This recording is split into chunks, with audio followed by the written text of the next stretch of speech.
conversation with a large medical practice, and we're like, how are you in terms of receivables? And they're like, oh, we're great. We're like a 98% receivable. And I'm like, what's your days outstanding on your receipt? And they're like, oh, it's about 200 and something. I'm like, you're horrible. I mean, so people think that they're doing well, right? But it's critical when you're having that encounter with your client is to kind of arrange the payment process, like how you expect to be paid up front.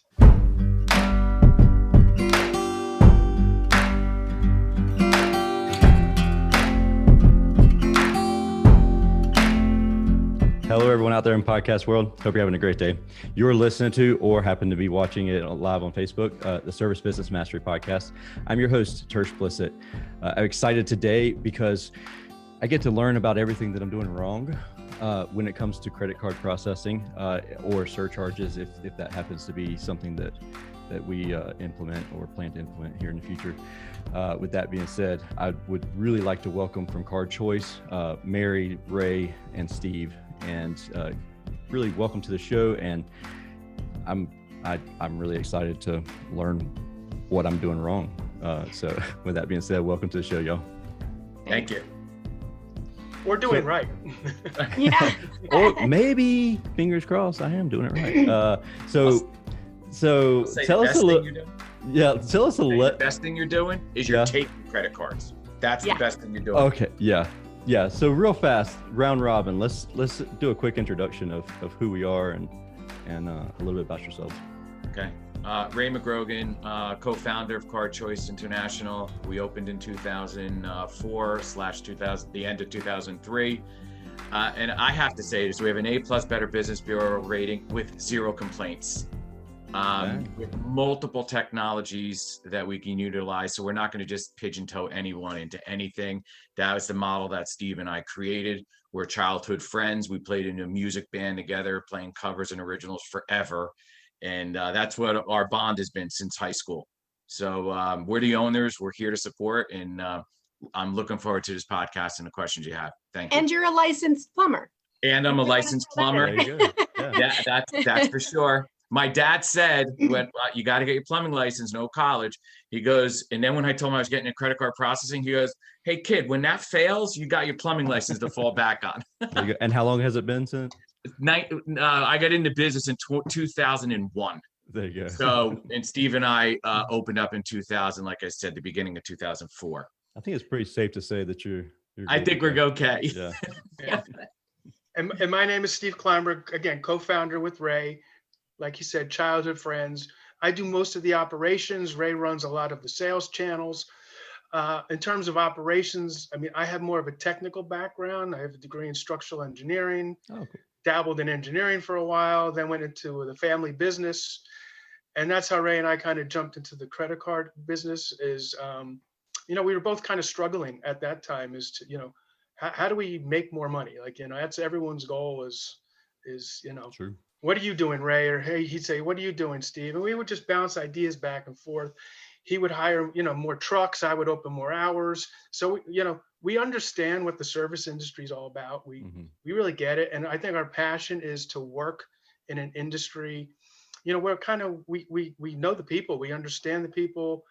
I come from family business. Ray is also from the family business. So that combination, I think, really sets Card Choice apart from, say, like a national bank brand. We are registered too, which is quite important to understand that we're registered directly to Visa, MasterCard. So we basically have to adhere to a much higher standard than just, just someone offering a service on a website, who's, you don't really know their background. And we do partner with a lot of large associations. I mean, we work with the New York State Society of CPAs. We've been doing that for almost 10 years, right?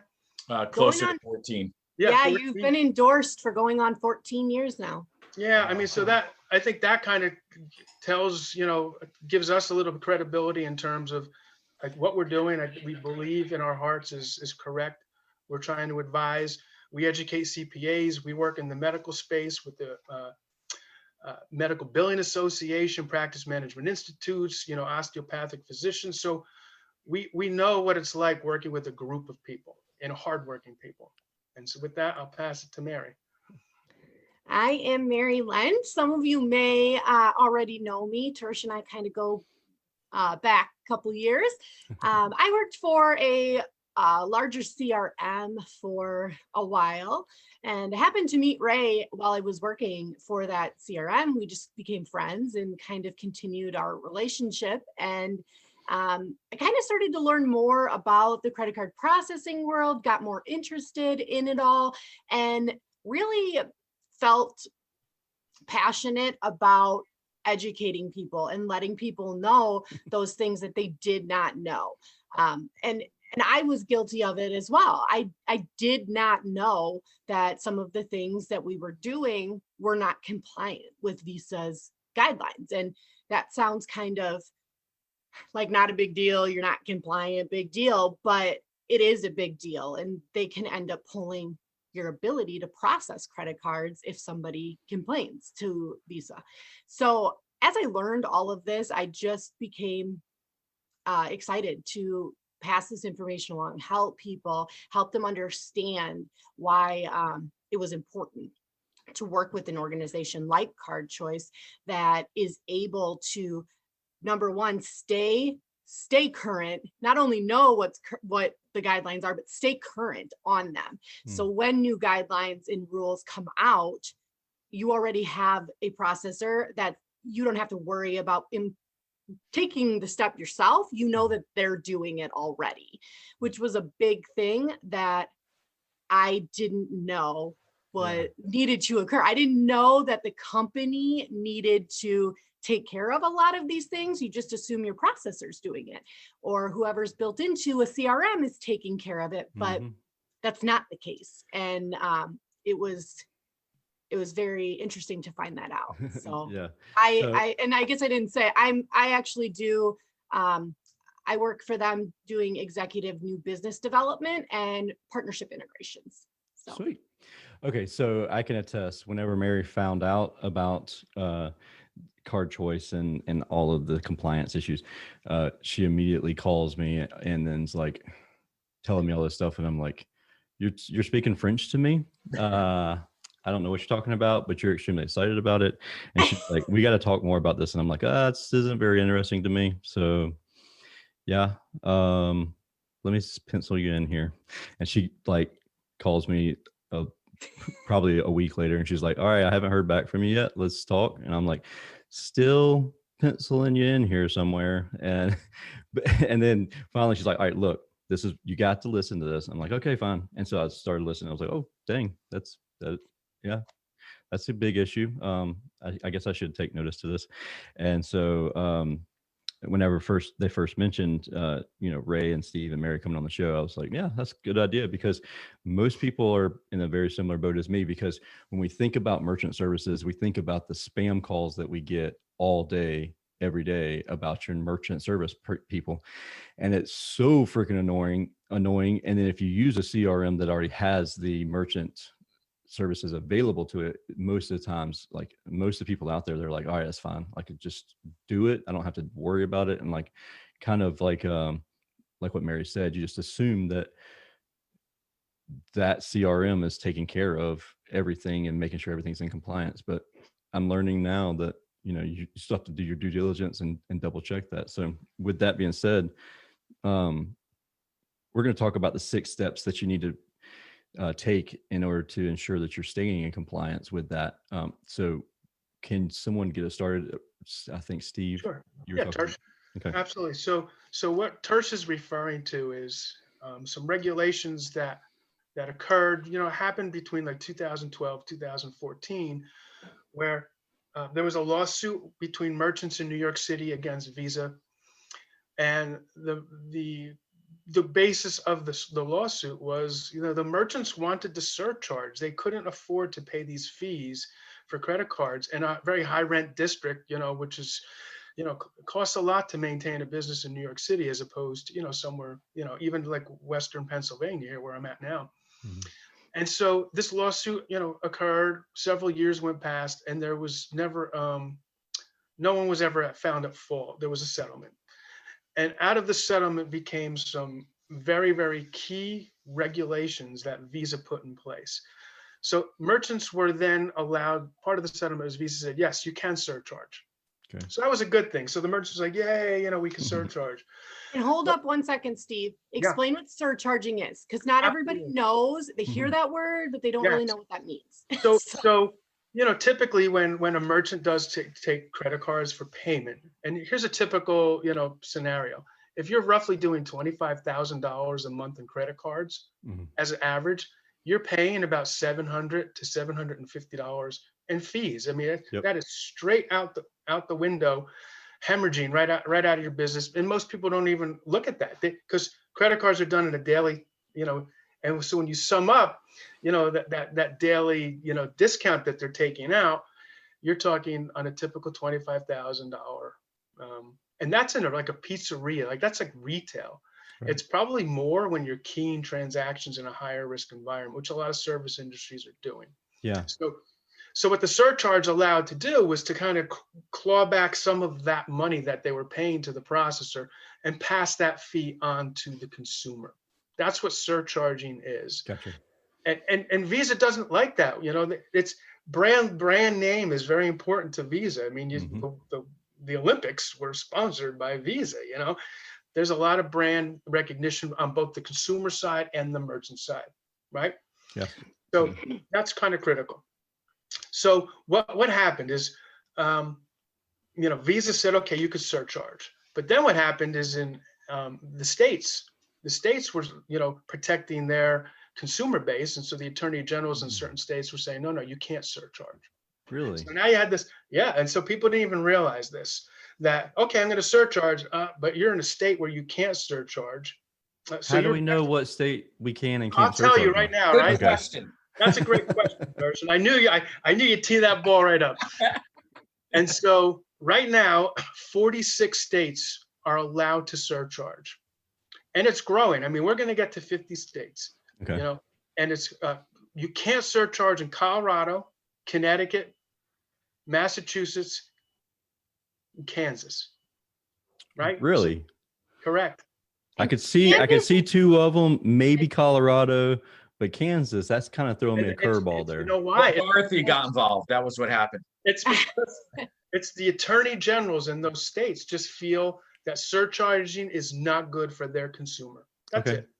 And I could see that because whenever I get like a fuel surcharge on a ticket and I'm like, fuel prices aren't fluctuating. Like I remember when they shot up a while back and everybody kind of did a fuel charge. All right, I get it. But now fuel prices are low. Why am I getting it? Like, so correct. I could totally understand that. Yeah. Once you put a surcharge in, it's very hard to take that. Absolutely. Very hard to take that away. I mean, that's a lot of money you're giving up when you go back the other direction. So right now it's 46, right? So it was actually 45 just up until like a year ago. Like Oklahoma was also on that list, and their attorney general said, okay, now you can surcharge. So Colorado, Connecticut, Massachusetts, Kansas. Hey, Steve, real quick, what happens if it goes in the opposite direction? What happens if like in 6 months, the state of Georgia says, nah, no more? Yeah, so because there's regulations, right? So there's regulation on the books. Like if you go down, to your county, to your capital, you can pull these regulations. I mean, and they're generally consumer-based regulations. It's not credit card based. They're just basically saying you can't surcharge customers, right? So Maine and New York are interesting, right? California, actually up until like 2 years ago, you couldn't surcharge in California either. Oh, I totally get that. I'm surprised they can even allow it now. Right, New York. United States of California, that's what I call it. Yeah, New York, you couldn't surcharge. And so, the Attorney General in New York, because of the lawsuits and everything, they said, yes, you can. But Maine and New York allow surcharging, but you can't do it as a percentage, right? They want to protect the merchant and they want to protect the consumer. I see Tersh's, and this is why. If I wanted to charge 3.5% as a surcharge, I have to do a mathematical computation in my head to figure out what the fee is. I get it. So the state of New York and the state of Maine said, you know what, to make it simplistic for the consumer, you got to tell them, here's a cash price and here's your credit card price. You have to list two prices. But it can be a percentage, but it has to be You have to list it. listed out. It has to be listed out. Okay. It'll show $100 cash, $103.50 credit. Okay. So I thought you were saying like, no matter what, it had to be a $10 surcharge across the board. Okay. You I was just about have to say, to give it to the client in layman's terms. Right. The So state- they I, know what- I get that. And I understand completely why they would do that, because whenever I'm trying to figure out a tip for somebody, they're getting 20% because I can do 20% easier than I can do 15%. So, Yeah. So, but these are those small little regulations that, people need to understand. They're just, surcharging away. And, if you don't understand, in ignorance, they don't care about ignorance. That's why we do a lot of education. We speak a lot with the New York State Society, a lot in the healthcare space. We want people to be educated because, education is powerful, right? Mhm. Knowledge is power. And so let me go quickly through what came out of that settlement. Yeah. So the first thing, right? Number one thing that Visa said, in order for a business to surcharge, you have to register. Now, right off the bat, that one regulation register with who? pretty much disqualifies every CRM that's doing any kind of surcharging, any merchant that's putting a little fee on their invoice because they didn't register with Visa. So, okay, so since I asked that, obviously I haven't done it myself. So right. Now, do you have to register with Visa, MasterCard, Discovery, American Express? Every card you take, you need to be registered as a surcharging business if you are surcharging. And great question, Tersh, because everyone generally lumps Visa, MasterCard, Discover, and American Express as to kind of get together. They are 4 separate publicly traded companies. So you have separate regulations, you have different card pricing between all 4 of those brands. When we speak, though, we try to speak as a whole. We just try to say, like, I'll use Visa as an example, right? Because they're the leaders in the industry. So that's one. So if you're not registered and you are surcharging, you are not compliant, right? Number 2, most people get this one right, is you need to inform the consumer that there will be a surcharge. So the consumer needs to know ahead of time that there's going to be a surcharge. Can I ask a question about that? Yeah.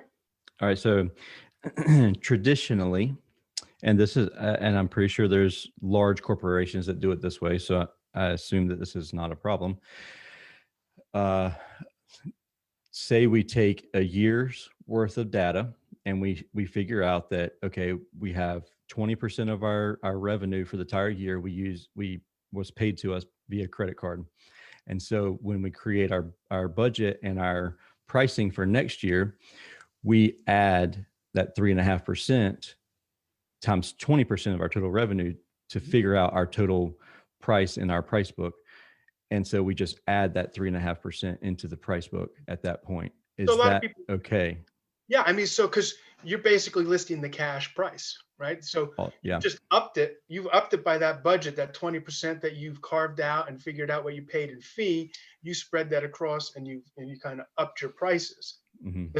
So the problem that's for some businesses is, well, by upping my price puts me out of a competitive edge, right? So that could be one disadvantage to doing that. You got to increase your value.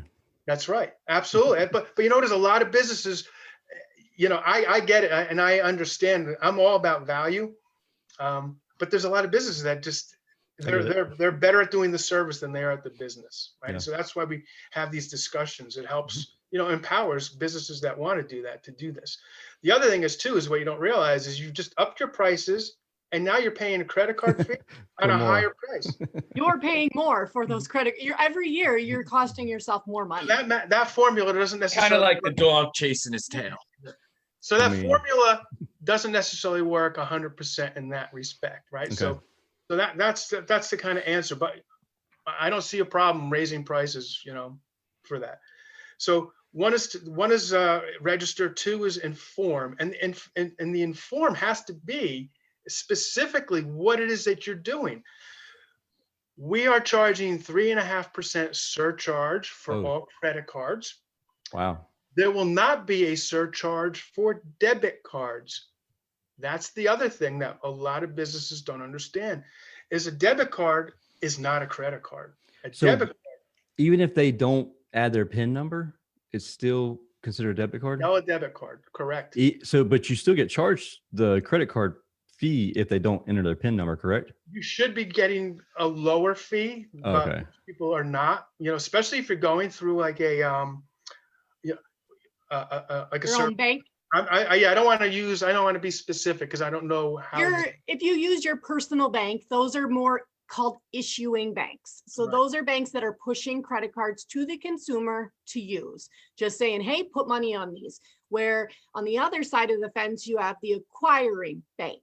That is the bank that is saying, I'm here for you, merchant. I want to teach you everything you need to know, and I'm going to make sure you're in compliance. And that is where Card Choice sits. We are an independent sales organization of an acquiring bank. So we, as he had just mentioned, we are watching that. That's where we see, oh, that was a debit card that went through. They shouldn't have been charged that rate.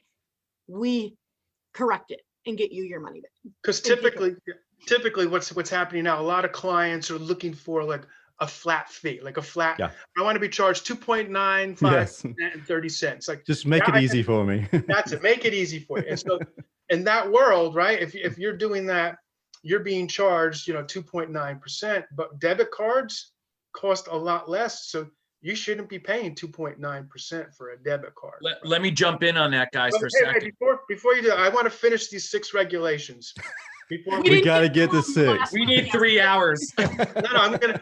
And so Go. the other one is you have to be capped at 4%. You can't charge any more than 4%, and you can't charge any more than the actual cost of you accepting credit cards. So if your cost to accept credit cards is 2% and you're charging 3.5% as your surcharge, you're making a profit. Visa deems that to be totally out of compliance, shut you down. Okay. So there's several reasons that you're going to get shut down. One is registering. 2, you might be charging debit cards and you shouldn't be charging debit cards. And the problem is as a merchant, you don't know what a debit card is. If you take a card over the phone, you don't know whether that was a debit card or was a rewards card or a corporate, a corporate infinity card. And so we have technologies that actually are able to, even before we go out for an authorization, our technology will actually look at the BIN on the card, which is the bank identification number, and it will know already whether it's a debit card or a credit card. If it's a credit card, it's going to charge the consumer 3.5%. Okay. If it's a debit card, it's not going to charge the consumer because they can't. How fast does this happen? Because I'm like this. Okay, so it'll let me know that fast too, so that You'll be able to see what that price is, because that's one of the rules too, is you have to let them know at point of sale. Right. That's what I was wondering, because that seems kind of difficult. Yes, it is. Let's just keep going, because I'm writing questions down. Yeah. And the reason why it is difficult is because Visa is basically trying to deter people from surcharging. Okay. And of course, they're making you jump over hurdles. And that's why since 2014 to about 2018, nobody surcharged, because you know why? The banks, we didn't have the technology to do all this computation and everything that Visa was looking to do.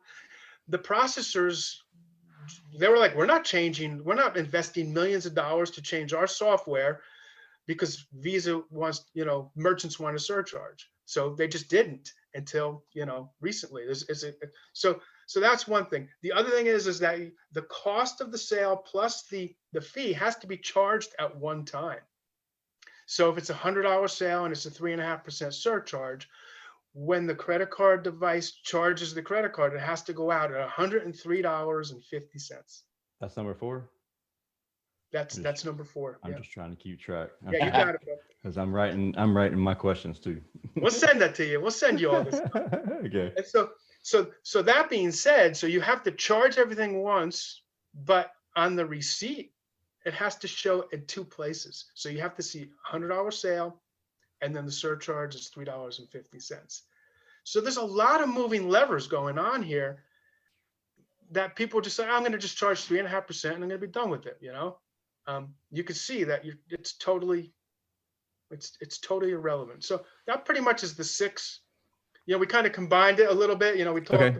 We But combined you have to charge at the time of sale Yeah. and you have to actually inform the client. Those are All right. kind of So 1, I got register. 2, I got informed consumer. Yes. 3, I have capped at 4%. 4, I Correct. have charge everything at once.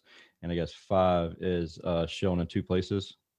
Yes. Which one did I And miss? You have to show the 6 would- thing. And 6 is no debit card. And I'll throw one more. The merchant cannot profit on the sale. Correct. So which if is the with that merchant's cap of credit 4%. card processing is written at 3% and they're charging 4%, they can't keep that 1% profit. That's against the. And so this is a great product for those in the service industry that never took credit cards, and they were just like, I can't afford it. I don't want to take them. Well, now you could start to advertise that you, as a form of payment, you take credit cards, and now it's not costing you the credit card fee because you're able to surcharge that through to the consumer. Compliantly, you're able to do that. Yeah. We Yes. take care of all of the compliance. So you're not doing those 6 things. We're doing it for you. So in there, though, okay, so this is the first question, and I'm going to try and make it quick. The first question I kind of have there is, you mentioned that it needs to be labeled at what percentage you're doing. And I'm thinking in like a CRM, if I'm going to label it, it's going to have a line item that says this dollar amount or this percentage is so that's going to have to be changed CRMs on the can't do fly. that. That's going to be changed on the fly or something, Yeah. So a Your lot of these technicians would things, need to do that at the point of sale. yeah, a lot of these can be, operationally changed in your business. Absolutely. Right. But some of the things that you can't do in your business are distinguish quickly, whether it's a debit card or a credit card. Mm-hmm. You need to physically register. So, people are forgetting that. So those 2 things are kind of like, very important.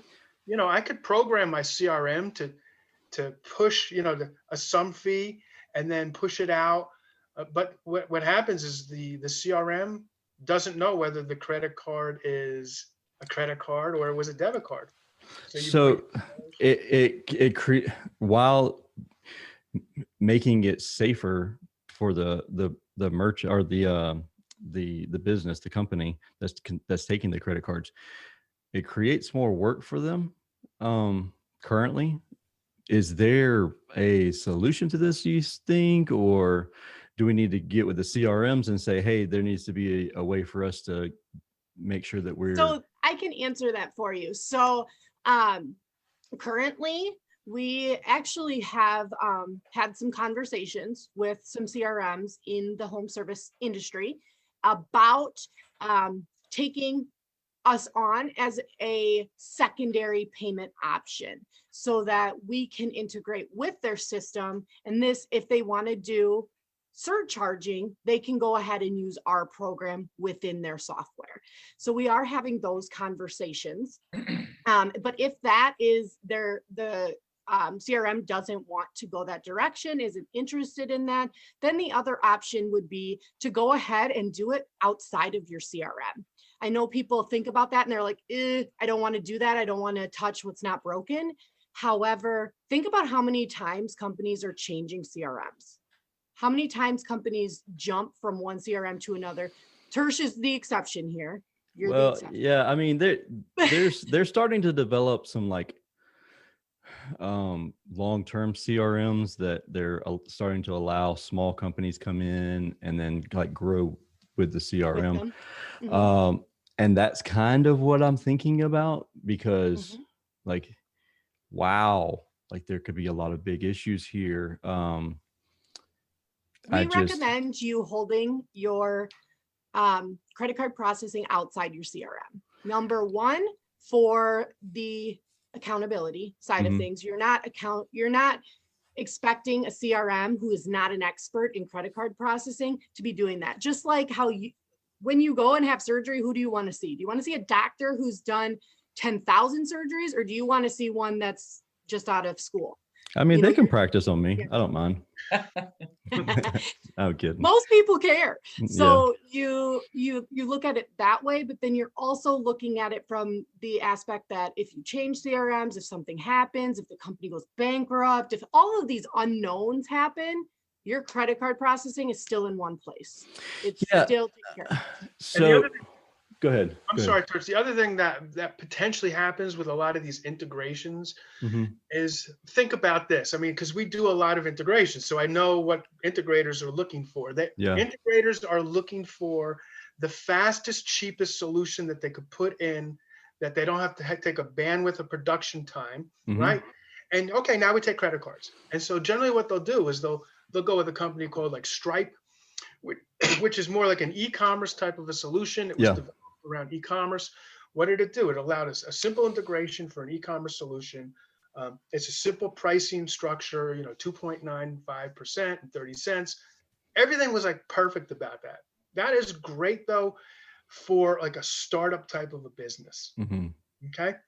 What happens is, as your business starts to grow, 2.95 and 30 cents is going to start to really dig into someone's revenue once you get over like $3,000 a month and continual credit card payments.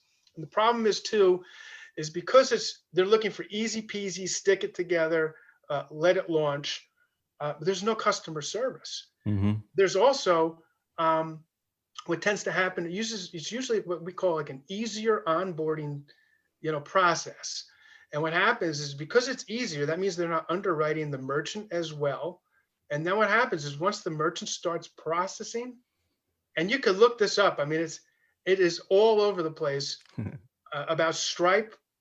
And again, I don't like picking on people, but I'm about helping small businesses and mid-sized businesses grow. Right. And this will happen. They will put a stop on your funds and hold it. Why would they do that? Because what happens is, think about it. When we do it, we're actually underwriting a merchant prior to accepting credit cards. We look at the solvency of a business. We look at the strength of the business. We look at the type of the business, right? We look at the principles in the business. So we do actually underwriting before you could take a credit card. Really? Yes. I don't remember going through that process. It's quick. It's quick. Because you don't. Okay. It's quick, but we are underwriting, right? And so what happens is, we're basically giving an unsecured loan for 6 months, right? Because the consumer has up to 6 months to claw that money back. And what happens is that money. Wait. Yes. Let me stop you there. Okay. What did you just say? So basically, a credit card merchant account, if you think about it in a simple term, is a 6-month unsecured loan. That's the way I look at it. And that's the way the bank looks at it. And that's what the risk is all about. And that's why companies like Stripe, Square, and PayPal, right?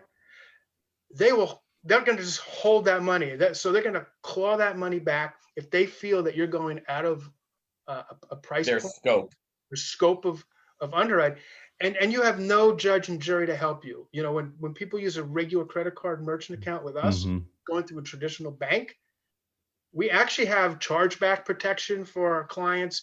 So when the consumer is not happy with the install of the furnace, it's crooked, people will do a chargeback for the strangest things, right? And so how long do they have the ability to do that chargeback? 6 months. To do a chargeback, period. That's correct. But it has to be justified chargeback, correct? Plus, They'll take your money first, and then the justification happens in the end. So your money gets pulled right away. Right. So Tersh, that's the way a chargeback works. Is a consumer is unhappy with your work, they'll try to contact you, and you're like, no, the work was great. It's you're crazy. And the merchant's like, okay.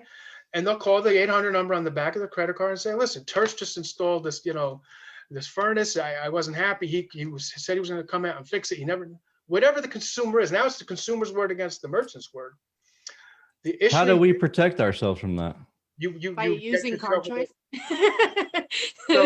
But you need to understand this. So part of growing your business is, what is my chargeback protection?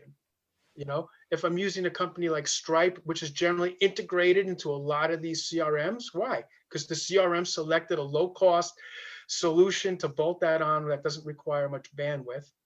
It's right? a low cost, let me be clear there, Steve, Yeah, to the CRM. It's a high correct. cost to the end user being the merchant. You're absolutely right, Ray.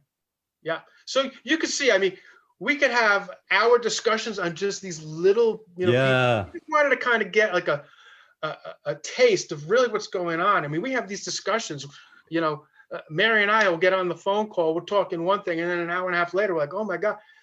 That's how, involved the industry is. And there's so many rules. You have Visa, MasterCard, you have states involved, you have software involved. So how about this? So you mentioned that some of the CR or the processing companies will charge like a flat fee, like Stripe, like it's a 2.9% flat across the board.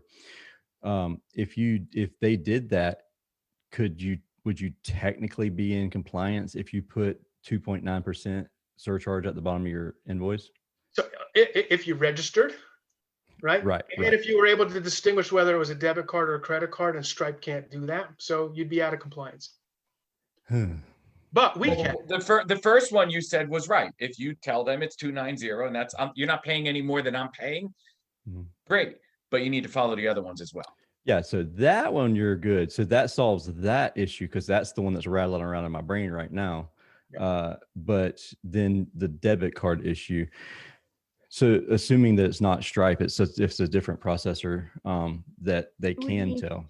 Yeah, you so need to check and make sure that they're compliant with all of these rules and regulations, doing them for you, or you need to do them on your own. And I'll tell you, Tersh, is we deal with the major top processors in the United States.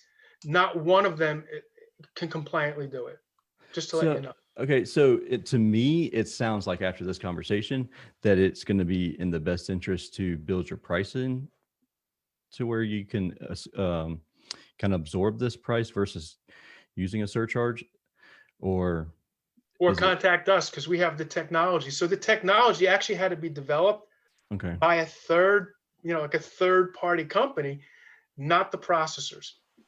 So what happens is this technology is able to disseminate debit or credit, and it will push it to the proper rails, what we call them rails, which would be a debit rail or the credit rail. It knows, but the processors themselves, First Data, TSYS, Global, all these large processors, they themselves have nothing to gain other than expense to offer this solution. It's not gain. They're not gaining. It's a Visa regulation.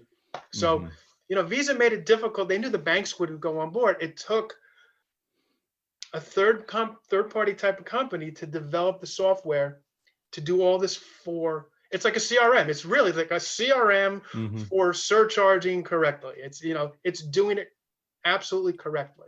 So I could totally see us being able to handle this.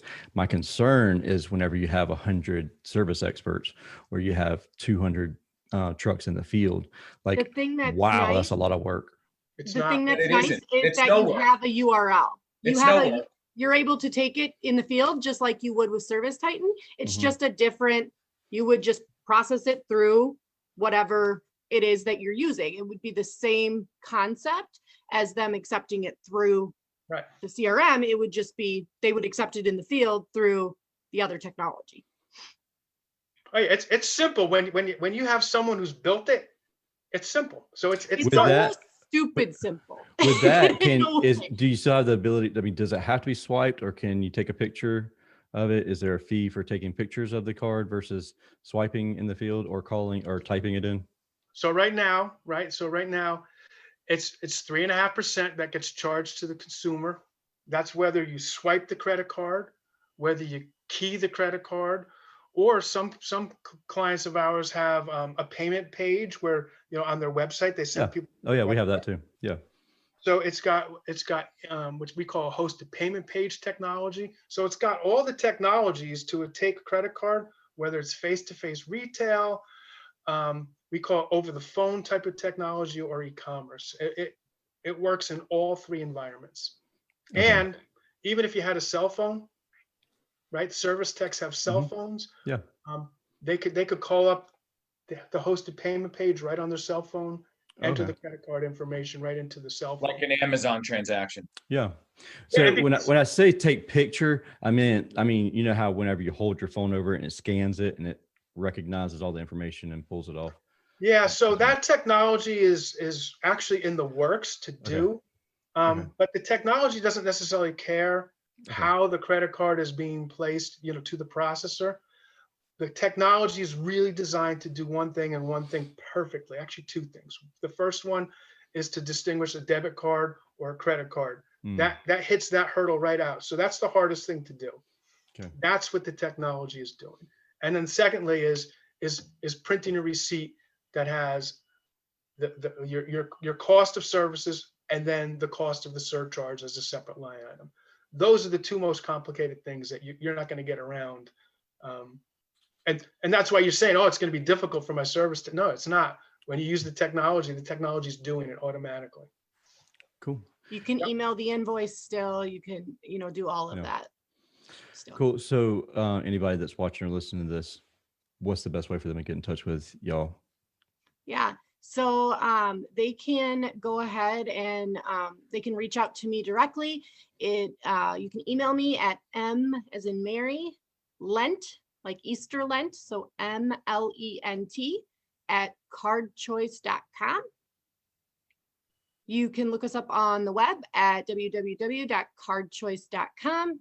Keep in mind, we're switching our website over, so you might not be able to use every link on our website right now. Or you can just give me a call, text me. My number is